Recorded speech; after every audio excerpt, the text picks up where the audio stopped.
Sabi ni Noel Sarifa, nakakahiya daw yung pinagmamalaking Esplanade.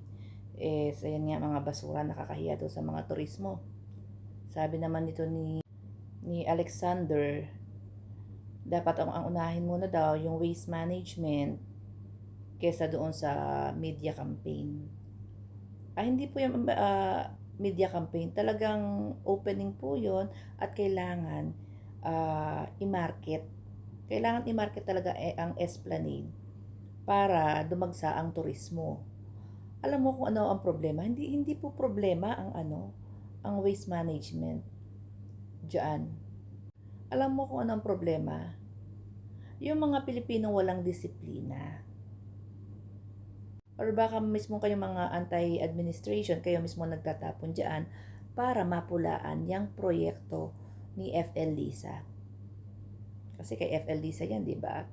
Baka kayo mismo talagang binabalahura nyo yung river na yan para mapulaan yung tourist spot na yan, na Esplanade.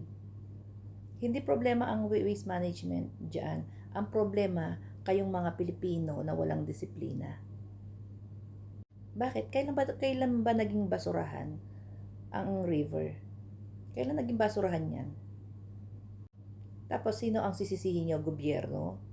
Gobyerno na hindi nililinis ang ilog, ang river? Bakit hindi nyo muna disiplinahin yung mga sarili ninyo? Kung walang nagtatapon ng basura dyan, kasi hindi naman yan ang tamang tapunan ng basura, di sana walang lilinisin. Palibhasa. Ito kahit po dito kahit dito sa ibang bansa.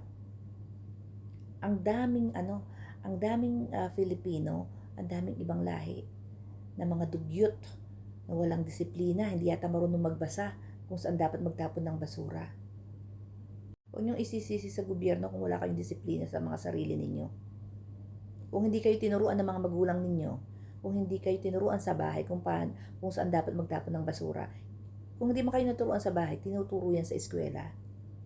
Mga tamad kasi kayo. Gusto niyo yung mga pinagdumihan nyo ang maglilinis, gobyerno. Ayaw nyo magtapon, ayaw nyo lumakad ng medyo malayo para itapon yung basura ninyo doon sa tamang tapunan ng basura. Kaya nga sa ibang bansa, hindi ka pwede basta-basta magtapon ng basura. Kasi matataas po ang penalty, ang fines, kapag naglittering ka.